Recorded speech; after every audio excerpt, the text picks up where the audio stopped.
President of Marketing at eFolder and your host for today's event. Welcome to our eFolder Partner Chat Series.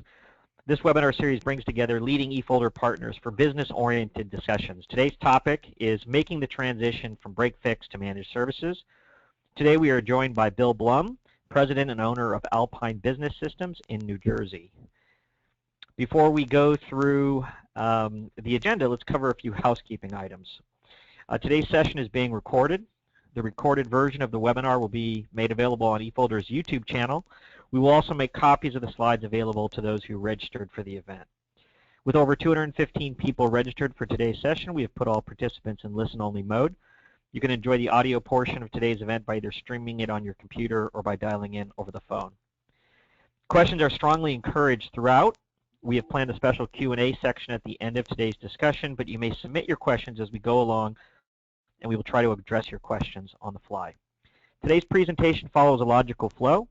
After introducing our partner guest and his company, we will take a deep dive and analyze what exactly is wrong with pursuing a break-fix model. Then we'll explain why every MSP that offers break-fix services needs to make the transition fully to managed services. After this, we'll hear from Bill about his success with making this transition and the benefits he's gained from adopting a managed services model. Finally, we'll open the floor to your questions from everyone in the audience. Now let me introduce our partner guest. Bill Blum is president and owner of Alpine Business Systems. Bill got his start doing IT work for several automotive dealerships before realizing the advantages and skills and knowledge of forming his own MSP. Bill founded Alpine Business Systems in the late 1980s and since then has provided hundreds of clients with reliable and headache-free IT services. He is passionate about helping clients intelligently use technology to improve functionality, performance, reliability, and security, all to their competitive advantage. Bill, thanks for joining us and welcome. Thank you very much, Ted, and thank you for the opportunity to talk to many of my peers and colleagues in this industry. As Ted said, I founded the company in 1987, and we have gone through several changes in our business model and morphed into several different kinds of providers. As he said, I started in 1987 as a software developer, and I had a business with, the business was focused on automotive retail and financing. I then found that was way too narrow a vertical market, and decided that I wanted to move into other computing areas in general. It was the late 80s, early 90s. Computer networks are relatively new. And I then found myself working for several small and medium-sized businesses in a variety of industries. Through a period of time and some opportunities, I found myself working for several very large multinational companies, and I became almost like a staffing organization to them, as well as providing services to small and medium businesses. I hear some static on the line. Is everybody hearing that, or am I the only one?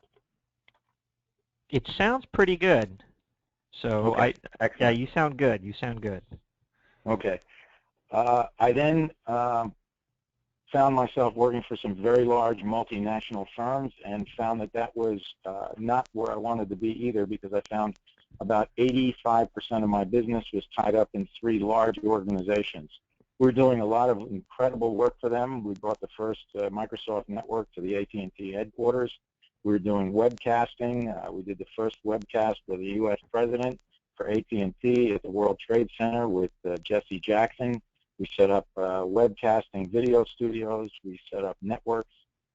We did application development for Exxon. We did quite a bit of work, but I realized as a business model that I wanted to last through whatever downturns were going to be thrown at me, and I realized that by working for several very large multinational firms, if any one of them decided that they wanted to change direction, I may have a problem in my business. So we still paid attention to those clients, and we still do work for some of them.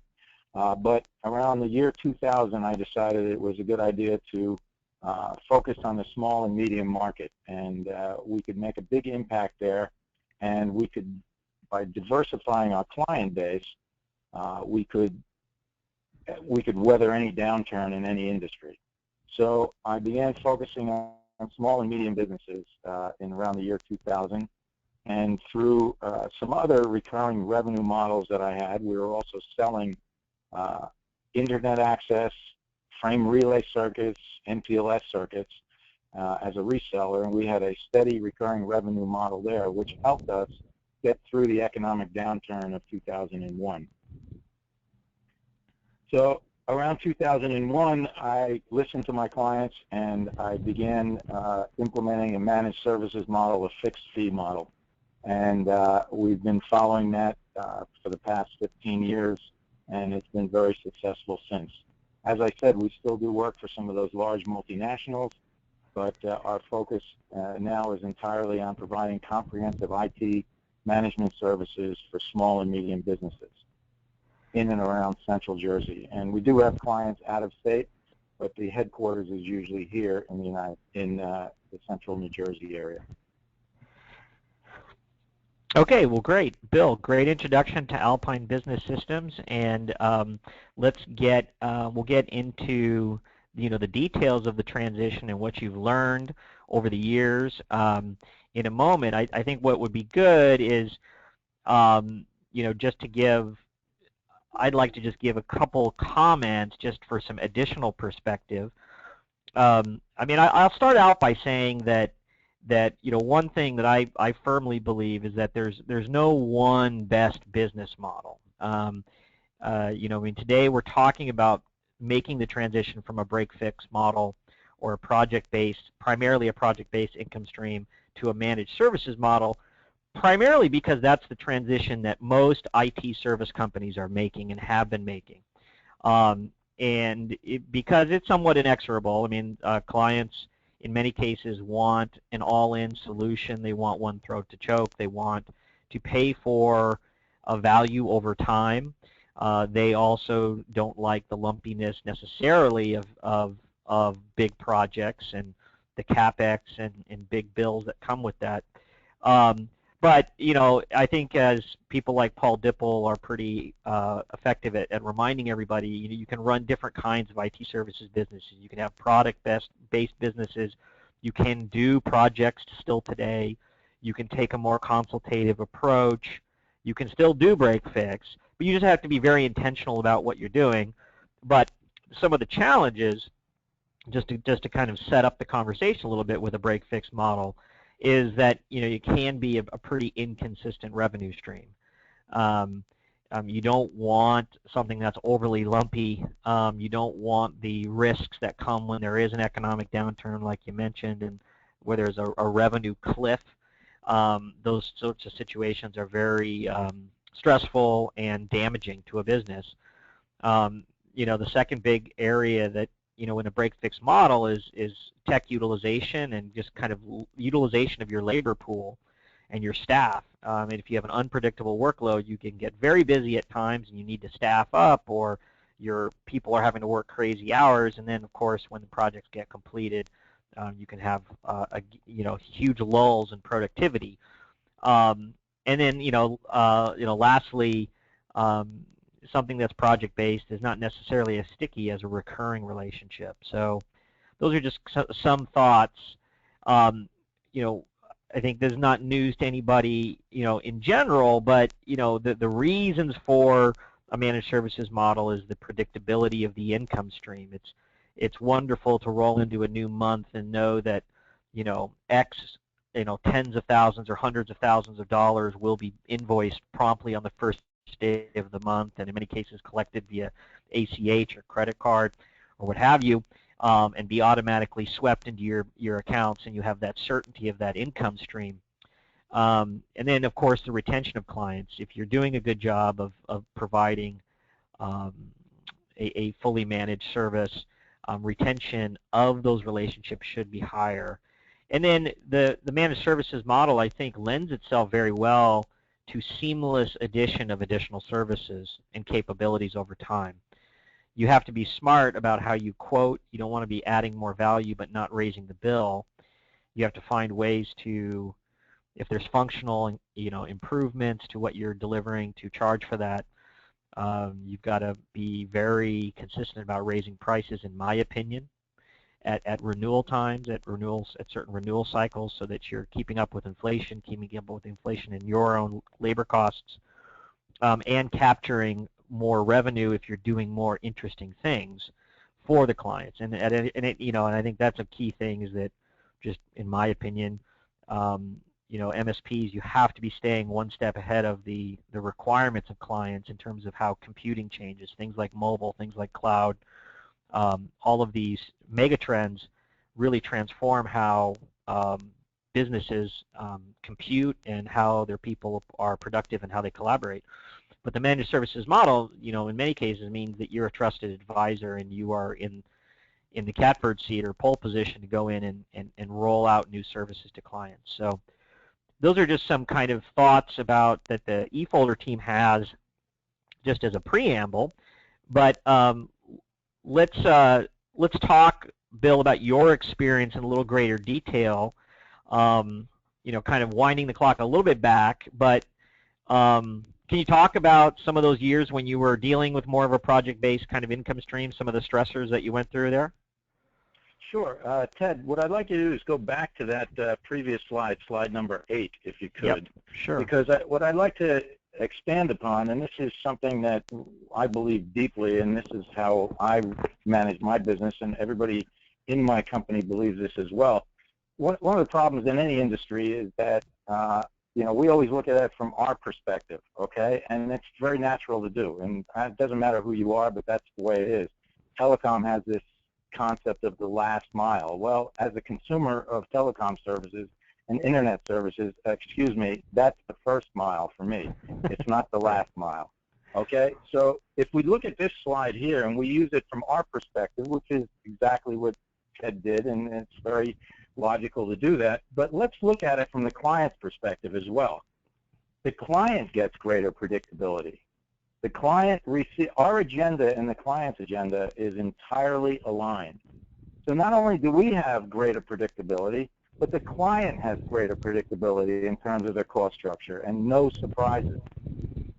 Better client acquisition and retention. Well, what does that result in for us? That results in a healthier business model for us.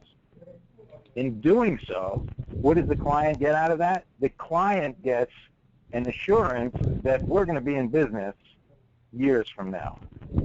I hear constantly when I take on new clients, well, I've gone through 3 MSPs, there's 3 technology firms, 2 of them went out of business, and one of them is really, their staff has been kind of depleted.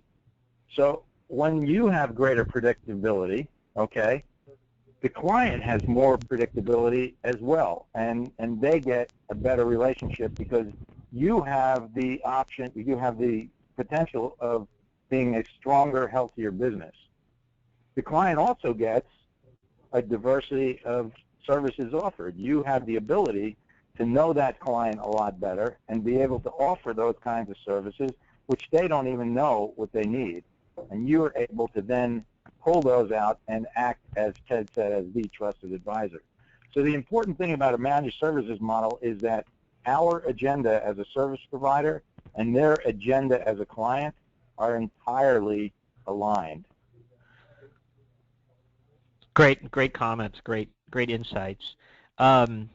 Totally agree. Great way to kind of look at this from the other side of the coin, and the way the client benefits from the model as well.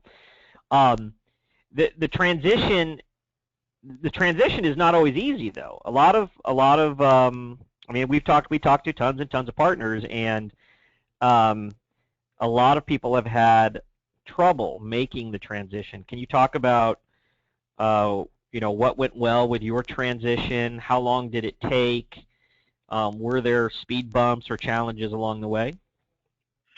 Absolutely. The first thing that I would recommend for anybody that's in the break-fix model is to really re-examine all of your processes. There's several things you must put in place and must have in place if, in fact, you're going to keep your commitment and you're going to do what it is that you say you're going to do. Very many times we bring on new clients and we look at the previous provider and we say, they did not live up to what is written here on this agreement. It's very easy to put up a website and say that you do all these things, and you can buy the products and services to say that you do them, and you can make your website look really good, and you can say a lot of things. But the biggest thing you have to think about is your internal processes and how you can deliver on those promises. And that means a solid set of products and services, like some of the ones that eFolder offers, understanding them, using them yourself, and then being very, very expert at how to deploy them in a variety of settings. So that takes some experience, that takes some know-how and some doing. Experience is the name of the game there.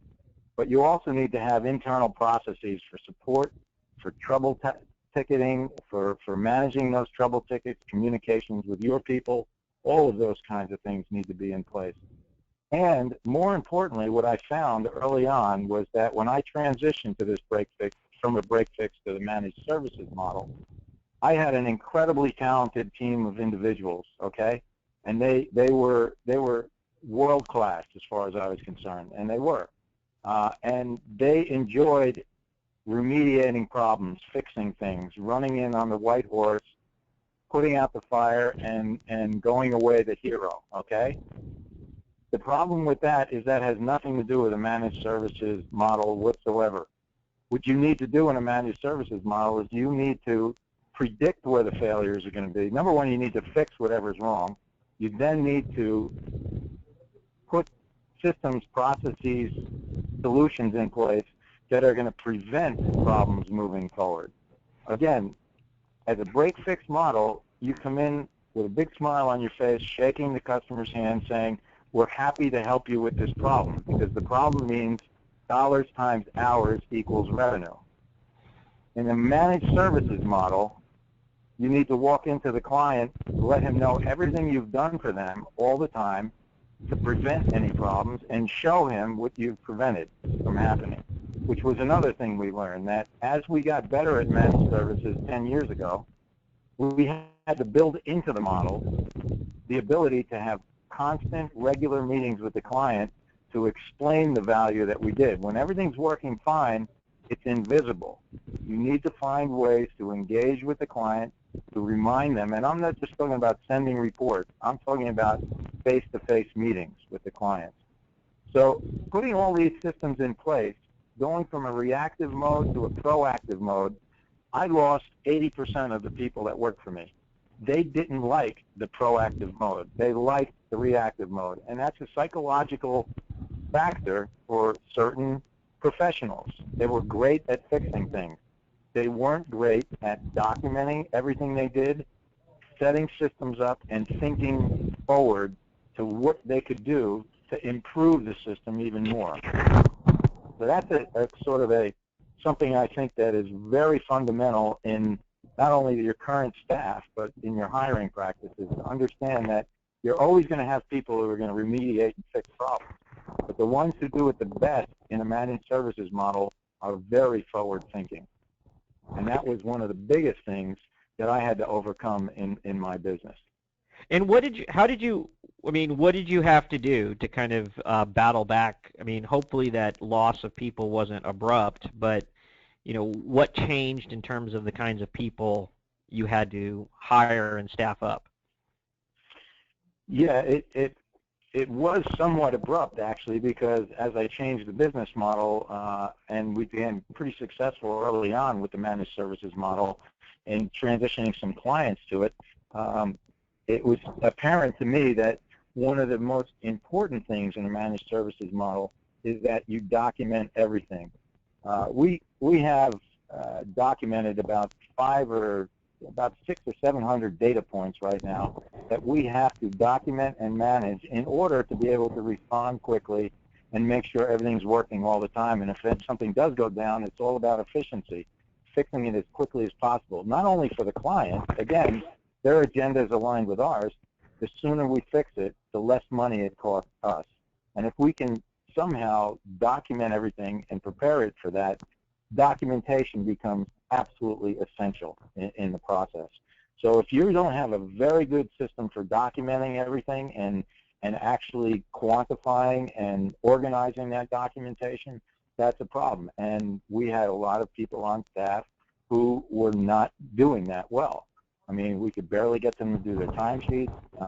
Fast forward, we're doing every timesheet every morning, and the entire staff reports on their timesheets every morning for the day before.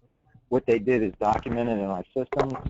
So it was an abrupt sort of change for some of them, and they left. They were not happy with the requirements that we put on them, and we had to then find people who were better at that. And in some cases, they may not be as great technically, but when it comes to the client communication, when it comes to following the process, they knew how to do that. So yeah, we test now for, you know, what is this person's psychology really like? What are they good at? And we find people who are good at the kind of skill sets we need, which is client communications, documentation, and proactive approaches. And what can you talk a little bit about, so that's kind of the human side of what you've been doing. What software tools have helped you, I mean, what software tools do you use to manage your practice, to document those 500 to 600 data points?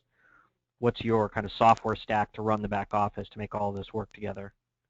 Sure, there's quite a few of them out now. When we started doing it 15 years ago, there was nothing out there. We started with a product called Enable.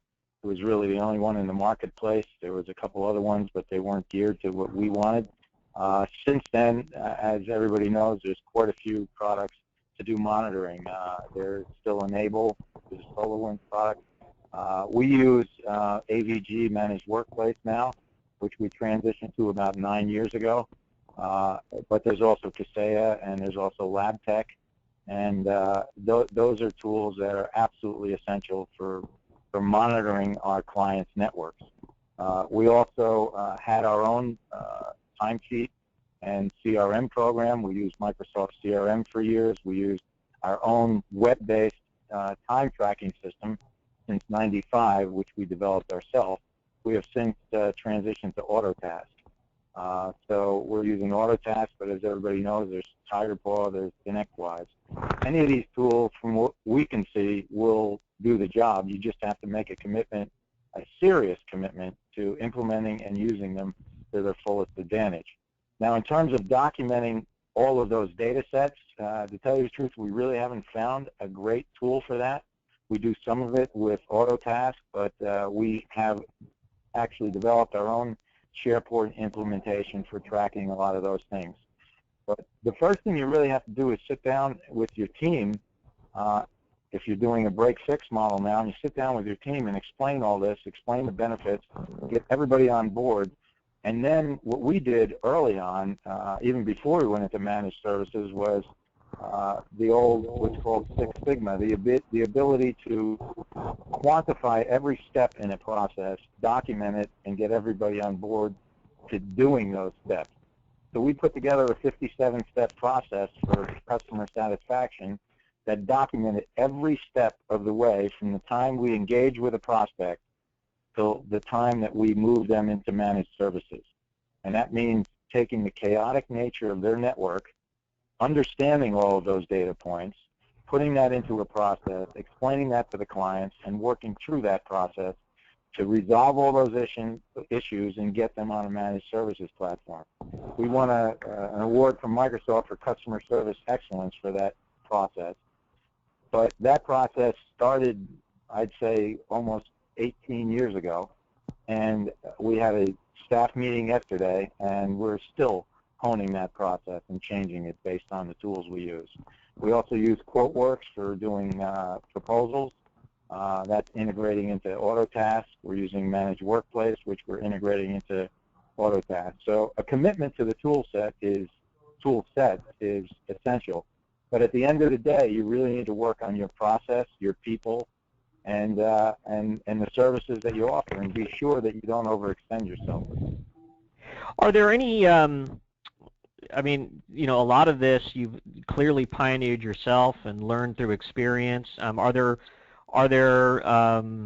thought leaders or resources that you've consulted over the years that you could recommend to help people kind of short-circuit the trial and error process? Absolutely. I mean, we use whatever we can out there. I read books. I read blogs on the industry. Robin Robbins is a great resource. We've attended her seminars. We've used that. We've taken advantage of marketing at Microsoft, although they don't really address our marketplace all that well. There's quite a few resources in terms of how to manage your business and the tools that are out there.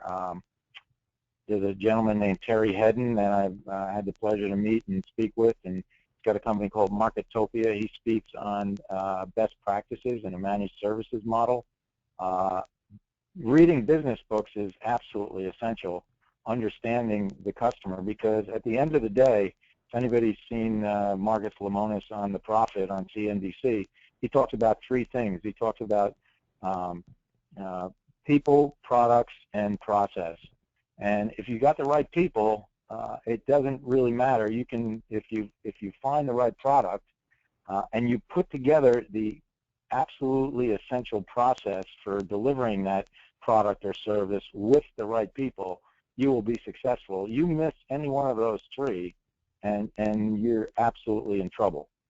Hewlett and Packard, when they started their company, if you read their book, The HT Way, another incredible book, that you'll find that they didn't know what they were going to do. They just knew they wanted to be in business with each other because they liked each other. They were the right people to work with, and they were going to try a whole lot of different products. And they put processes in place to then build an incredible company over the first 50, 80 years of that firm.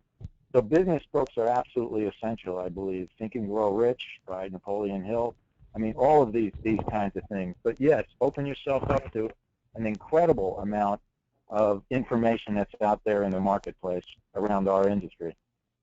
Yeah, and I think the book I would throw out there is Carl Palachuk's book on, I think it's called Managed Services in a Month. I think it's called, if I have the title right. But it's a really easy read on his journey of transforming from a break-fix model to managed services, and it covers a lot of the same challenges and new initiatives and processes that you covered, Bill, in that book. So tell me about, so you talked about how your workforce needed to change.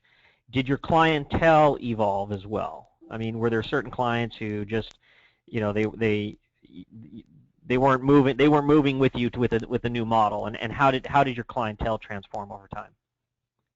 Well, that's a great question, because we moved many of our clients that were break-fix models and project-based models and call us when you need us model to managed services, and we had many who resisted the change, and we've also brought clients on board as managed services clients, and we've actually fired quite a few. One of the things you have to do, I believe, is really focus on what it is that you do best. You have to be clear about your values and your purpose. I mean, we put that up in front of us every single day before we go to work, which is that we are here to improve the quality of life for our clients and our fellow teammates. And we have a whole lot of values around that as well. And that is guiding forces and principles to guide these relationships. Because what happens is there are some clients that are not going to be good managed services clients. They may be great break-fix clients, they may be great project-based clients, but they will never, ever be a good managed services client. And you need to make a decision which ones you're going to let go and which ones you align with and you want to focus your business on. Now, we've kind of taken a middle-of-the-road approach, and we still do projects. I wouldn't say we do break-fix because we pretty much are aware of everything that's going on at all our clients. But we have project-based clients, and we have some clients that are not on a managed services model. And we do very well with them. They're very easy to deal with and very easy to be profitable with. But there's some companies that will not fit the managed services model, because a big part of that, again, is the process. They have to buy into the process. We fired one client last year after 6 months of talking to them and telling them that this wasn't working because they just drove my people crazy. They didn't want to put in tickets to where they should be put in. They didn't want to call us. They didn't want to give us advance notice. They wanted us to jump at an instant to anything that they felt they wanted to change immediately. And it was a constant battle, and they drove my people crazy. And I let them go. I told them, you need to find somebody else. So at the excellent question, how has that changed the clients that we deal with? The clients we deal with are still in every industry imaginable, but they all adhere to our values and to our process, and they understand it. And the switch for them was a little difficult in some ways, but I'll tell you what, every single one of them, after a year, came back to me and said, thank you, this is really working out well. Because it was a different kind of relationship they had with us as a company. It was much more structured, much more formalized, but at the same time, it provided a lot more value. So it really doesn't depend on the kind of client is really dependent upon their values and their ability to buy into our vision of a process and a way of doing business. Right. And I think, you know, when we were preparing today's webinar, you have a couple case studies of how you serve a couple different clients. Do you want to kind of explore that a little bit? And I want to remind everybody, please, if you have questions for Bill, just put them in the Q&A log, and I'm monitoring it, and I can ask him in real time. So. Sure. The first client here was a break-fix sort of project-based client. They were a clothing manufacturer here in Central Jersey, and we went in, set up their network, and really didn't monitor it all back in the 90s. We had no tools to do that. But as we moved into managed services, this company grew. It was growing as well as we were, and we were on a break-fix model with them, basically. We came in on a scheduled period of time, and we fixed things and improved things.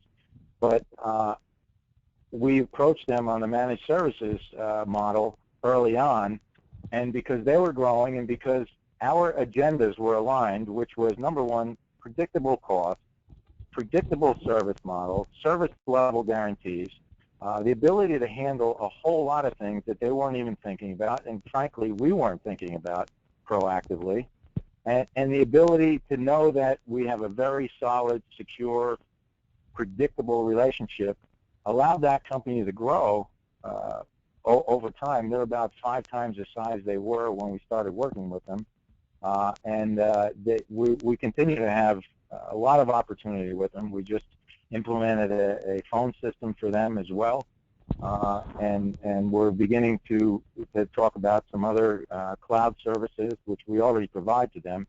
So the migration from them being a break-fix to a managed services model, because of those 3 bullets that were on the front page there, predictable cost, guaranteed results, not having to worry about things, the things that straighten out our business and help us in our business, they benefit from all those. They bought into the concept, and it's been a great relationship for literally 15, 20 years now. Mm-hmm. What about the other 2 here? The medical laboratory, 50 users. We met them about 3 years ago now, I guess, and they had an internal IT person, great person, nice guy, and he was on staff there 40 hours a week, and he was running around fixing things all the time. And we came in with this model that we have. We looked at every single one of those 500 or 600 data points. We filled in all the gaps. We organized things. We put a monitoring platform down. We put in a business continuity solution with BDRs and backups and cloud storage and all of those things. We brought to them the file sync and the eFolder, the Anchor solution there, which they absolutely loved. We brought them all of the things that we had in our solution set, which were from first tier, top-of-the-line providers like eFolder, and one by one we presented each one of them to them, and we began to straighten out all of the issues that they had. So they went from a 40-hour on-site person, 40 hours a week, nonstop, to us managing that enterprise from 30 miles away with maybe 2 visits a month on site, if that, everything else remote, and they've cut their IT costs internally, not necessarily their infrastructure costs, but their IT management costs significantly in the process, and they are one of our highly referenceable clients. And it was all about, we were referenced in there, we were the 5th company that they talked to, and we were the only one that had a very well laid out plan for addressing everything one by one. And the other important thing is you can't come in with a massive plan and drop it on their desk. Our concept and our theory is that everything we do, every step of the way, things will get better. One of our values is leave things better than you found it. So from the very first thing we did at that medical laboratory, they saw an improvement. It wasn't a promise of an improvement. It wasn't an invisible improvement. It was something they felt and saw immediately. And we do that every step of the way. And sometimes that's hard when you're doing it behind the scenes, especially when you're trying to build security and reliability. People don't necessarily see that. But the ability to show them improvements every step of the way was absolutely critical in moving that client from an on-premise 40-hour-a-week resource to an outsourced managed services model. And so, that wasn't our goal. That wasn't our goal when we went in there. That became our goal because they asked us for it eventually. We didn't look to replace the internal person. Right. So let's talk a little bit more about that. I think I just want to echo that point. I mean that change and improvement at a client, it's probably best when it's evolutionary and not some sort of radical thing, because if it's if there's huge massive problems, sometimes a radical change is good, but usually it's about taking clients from good to great, or from just slightly sub-optimized to really everything working very smoothly and everybody being very happy. But I liked how it sounds like you incrementally were improving them over the months and years and got them to a very good state. It's kind of related to a question that Steve asks that came in, which is kind of more asking how long it took you to get all of your standard and operating procedures, your SOPs written down. But his question is, I think he has a rather long question, but to summarize it, they've made the transition to managed services in their organization, but they're finding it's taking way, way too long to get everything thoroughly documented in their organization. How long did it take you where you were kind of proud of where you were? And it sounds like it's always a work in progress, but how long did it take before you could declare some victory in that area? Yeah, it took several years early on because, number one, getting the entire team bought into the process was difficult, and it was it's hard to manage what people are doing on a day-by-day basis granularly. That did they document this? Did they document that? So getting the entire team's head into it took quite a bit of time. And now we have a staff that totally gets it, understands it, and does all that. And you're right, it's a work in progress. We're still trying to find ways to improve it. We're not even close to where we want to be, although I'm fairly certain that we're quite far ahead of a lot of our colleagues in the industry. But it did take us, I would say, a good 5 years to really not only transform the mindset of the staff, but then have at least some tools in place and begin to document those things, because it does take time. Take any one given client to document all of those things. It takes time and it takes effort, and it's not easy. But if it's built into the process and the DNA of the organization, over time it absolutely evolves. And I think Steve had kind of a follow-on question of just exactly how do you make the time, and I think to me the question it raises is how are you organized? You're 16 folks. I mean, roughly speaking, what are the different functional roles of the different people on the team? Are there certain people on the team whose job it is to be focused on kind of building the foundation and doing this documentation versus doing frontline support? How are you organized across your staff today? That's a good question. We have 2 people on the support desk that answer calls and dispatch tickets to a team of desktop and network architecture server engineers, and they they dispatch them based on the nature of the ticket that comes in.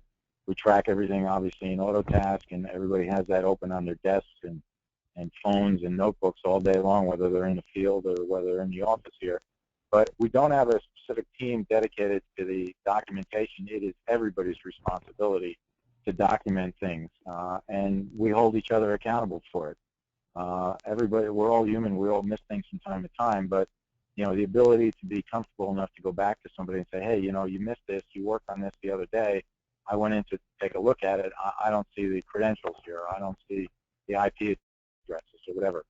It is everybody's responsibility throughout the entire organization for whatever they do to have our SharePoint implementation open along with Autotask and be documenting everything they're doing on their timesheet as well as into our internal systems for tracking those things. And it's like I said, it's got to be part of the DNA of the culture that that's what we do. And yes, it's very hard to take the time, and I can tell you this, it makes us, I'd say, a little less efficient on the front end, but that 3 or 4 minutes we found of doing that documentation as soon as you're finished with that ticket, before you leave that client site, before you close out that case, the value on the other side of it is just enormous for those 3 or 4 minutes. And it doesn't really take all that long if you've got the systems in place. We go into SharePoint, we go into the client, we go into their credentials area, and we put it there. We put it in a notes field, and it's very easily searchable. As everybody knows in SharePoint, very easily searchable. And that's what we like about it. So yeah, it's everybody's responsibility. And we talk about it every day. We have a process, talk about process. We have an 8 a.m. meeting every single morning. Everybody reports. Now, we're small enough to do that. There's some large organizations that can't do that.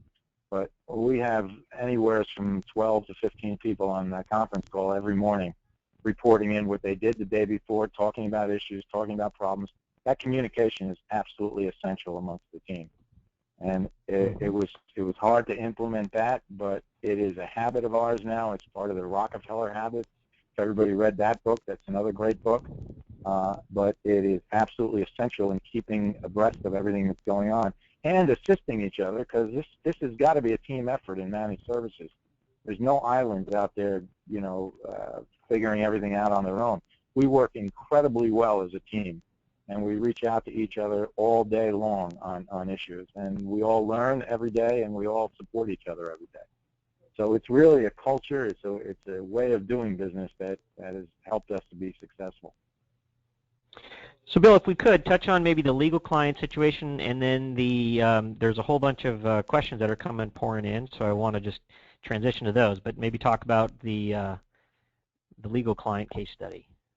Yeah, this is several years ago when we were full speed ahead on the managed services model. We were referred into a law firm who about 50 users, 25 attorneys, and they Friday afternoon, their IT person, who they've had for 4 or 5 years, it was the third IT person they've had in the company, and he'd been there 4 or 5 years. On Friday afternoon, he said, I'm not coming in Monday, I quit.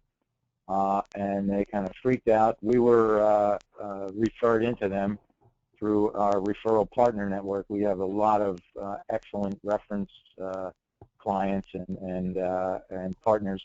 So they referred us into one of the partners. We showed up there on Tuesday. We did a quick assessment. We said that we'll have a full assessment done by Thursday. The partner said, this is great. This is only a stopgap measure until we hire somebody else, but we need somebody that is at least looking at the environment and if anything goes wrong. We said, okay. So we came in on Thursday. We showed them everything that was wrong. We put a plan in place to remediate some immediate issues that we found. And again, this is a team effort. No one single person in our team would have went in there and found these. We had 3 or 4 people looking at their environment, and each one of them came up with interesting discoveries. We put together a plan. They said, okay, we're going to have a search for an IT person. I said to them, why don't you just hold off on that before you make a decision? We can handle it. They did not believe us. They said, we need somebody right here, right down the hall, that is going to be able to support us. You don't understand the problems we have. And I said to them, we do understand the problems you have. We see what they are, and we can remediate them for you. and give us a chance, step by step.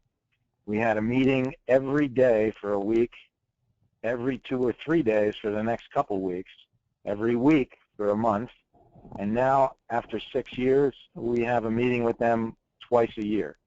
And they no longer have, obviously they do not have an internal person. We put them on a managed services model. They never looked back.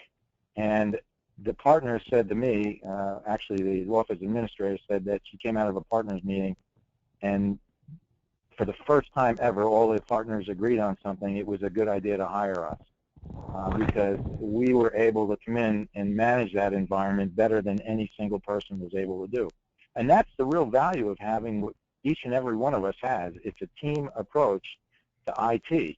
And one IT manager in a small and medium company cannot do it all. He can't be exposed to all the things that we as a team can be. So there's a ton of value for the client in proposing this team approach. So, you know, we were able to take that client and remediate all of their issues and put them in another steady state where the issues go away and the conversations we have are about improvements for the future.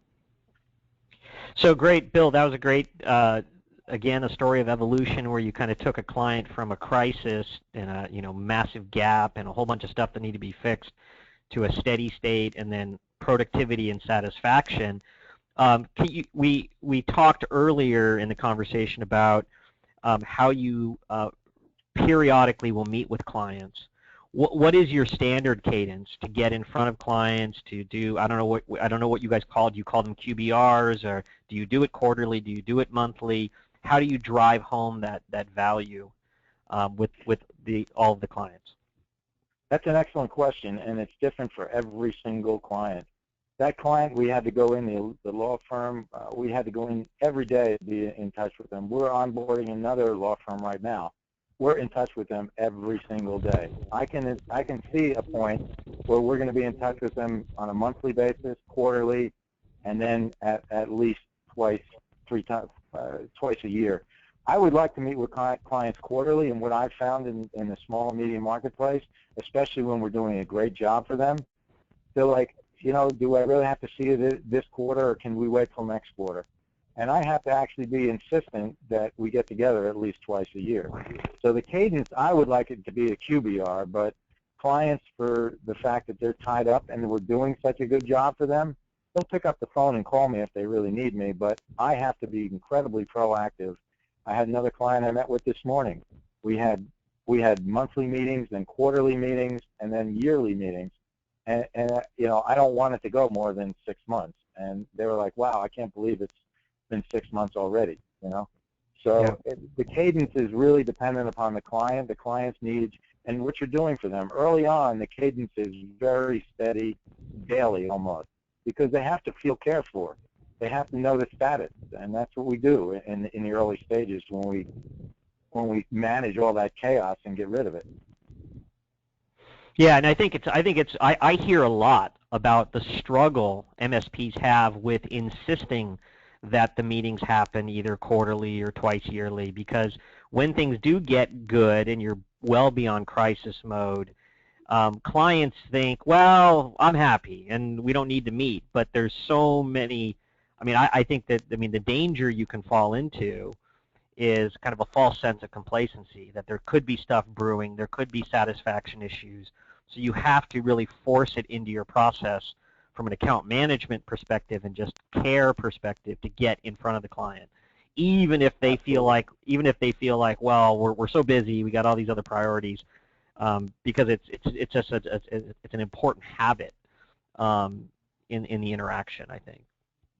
Yeah, and what we've actually ended up doing is we don't need to be on site nearly as much as we are on site.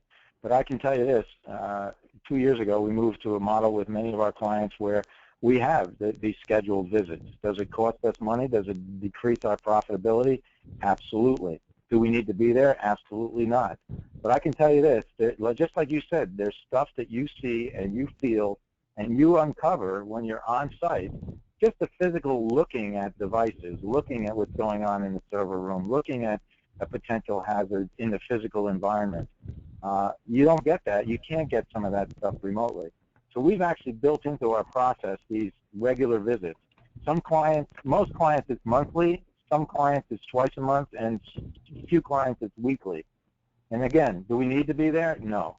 Does it help in our relationship with the client to have somebody there? And not only somebody who's got blinders on just fixing problems. They're walking around asking questions. They're shaking hands with the owners, the CFOs. They're looking them in the eye. They're asking, and then you find out a whole lot of stuff.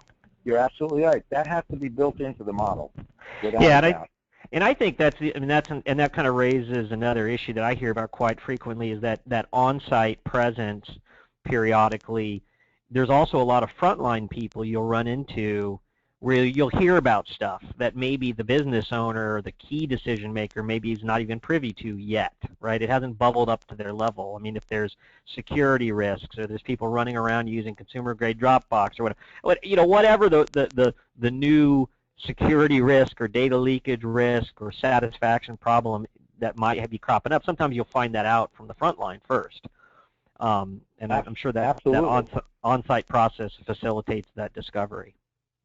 Every single meeting I have with a client, I had one this morning with a client for plans for next year, and I walked out of that meeting and I'd just like to ask you something. That opened up, like you said, an entire BYOD security issue, how we're going to handle it moving forward, configuring Trusteer on their online banking computers, which we had, upgrading that, showing them that. These kind of interactions you don't get remotely. You don't get via email.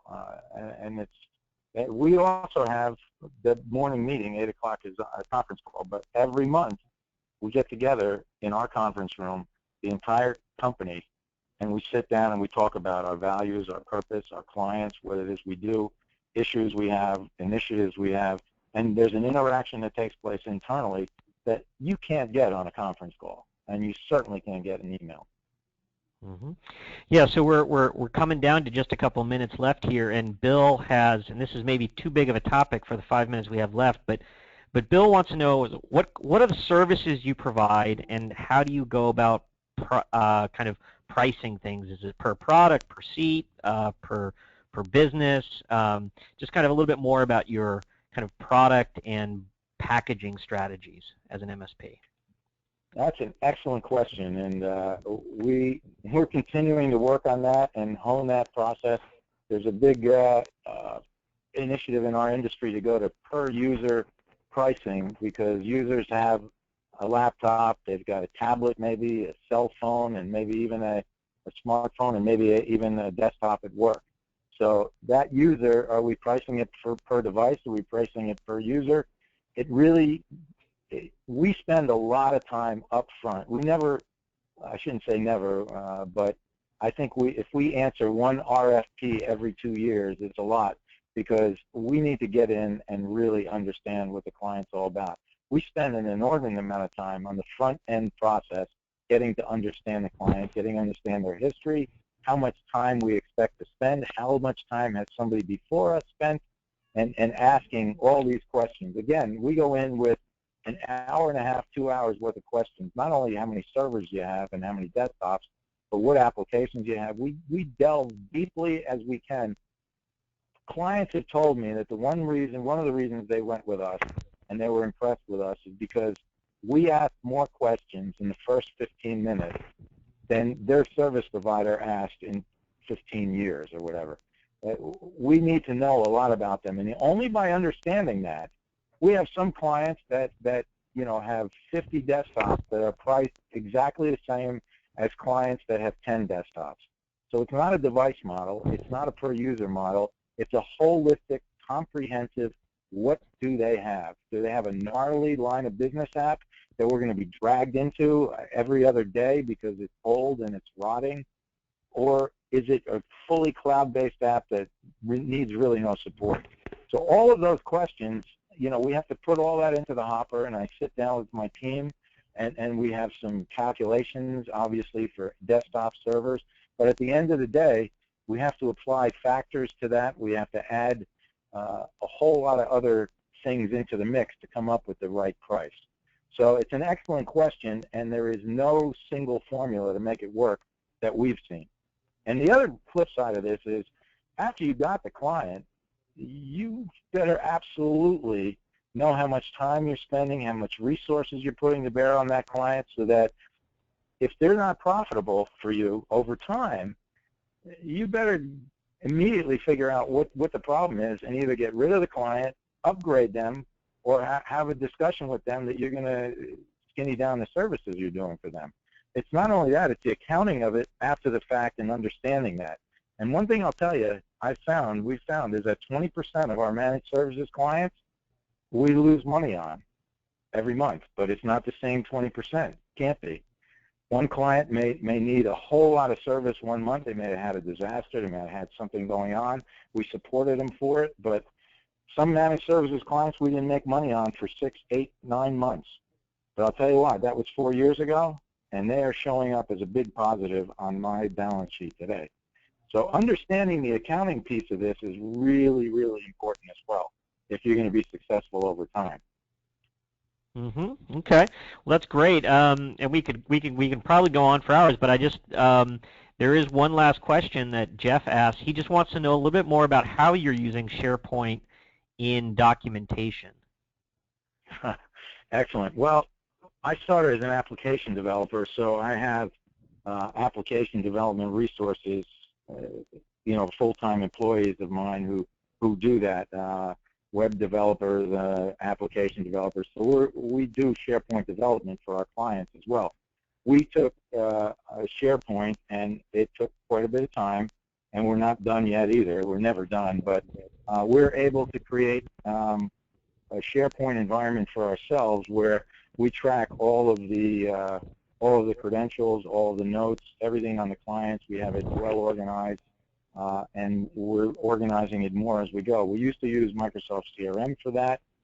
We used a couple other tools, but we settled on SharePoint about 5 years ago, and that's what we've been using. Okay. But it's a custom implementation, totally customized, yeah. Right. Okay, well, we're just about out of time. We like to start on time and end on time with these sessions. Just a quick plug, we didn't talk about client acquisition and marketing much today, but one of the things that we're pretty passionate about here at eFolder is arming partners with communication tools just to be educating clients at all times, whether they're prospects or existing clients, and our partner playbooks are a set of tools to really help partners with blogging, with email communications, with doing lunch and learns and educational seminars and the like, and a whole host of different marketing tools and selling tools to get new clients in the door.